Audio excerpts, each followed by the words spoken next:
ہائے عثمان بے وائے، اپنی یہ حالت تو دیکھو ذرا۔ عثمان صاحب کے پکڑے جانے کے بعد بیندر کے یہ الفاظ تھے۔ ناظرین، آپ کو کیا لگتا ہے، کیا عثمان کی مدد کے لیے کوئی بااثر شخصیت آنے والی ہے؟ عثمان صاحب اپنے سپاہیوں اور اپنے بیٹے علاؤالدین کو کیسے بچائیں گے؟ کیا سلطانہ یعنی شہر پر قبضہ کرنے میں کامیاب ہو جائے گی؟ کیا اگلی قسط میں بیندر کا سر قلم ہوتے ہوئے ہمیں دیکھنے کو ملے گا؟ اور منگول کمانڈر کو عثمان صاحب کیسے مات دیں گے؟ ناظرین، بہت کچھ آج کی ویڈیو میں آپ لوگوں کے لیے موجود ہے۔ آگے بڑھنے سے پہلے چینل کو سبسکرائب کر دیں اور ویڈیو کو لائک کر دیں۔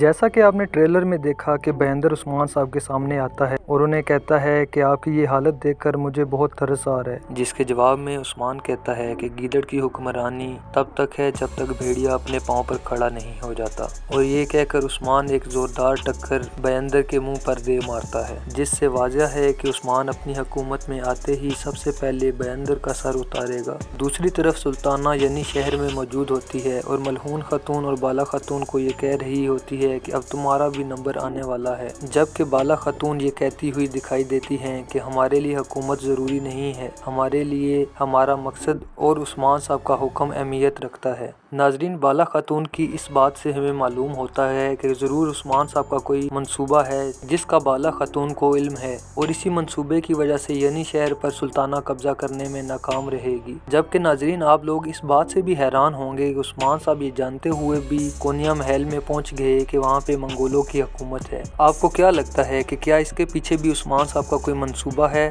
کوئی ایسا خفیہ منصوبہ جس میں عثمان صاحب کا کوئی ایسا بندہ محل میں موجود ہوگا جو ان کی مدد کرے گا اور ان کے سپاہیوں کی اور ان کے بیٹے علاؤالدین کی جان بچانے میں ان کی مدد کرے گا؟ ناظرین، آپ کو ویڈیو کیسی لگی لائک کر کے اور کمنٹ کر کے ہمیں بتا دیں، اور مزید ایسی ویڈیو حاصل کرنے کے لیے ہمارے چینل کو سبسکرائب بھی کر دیں۔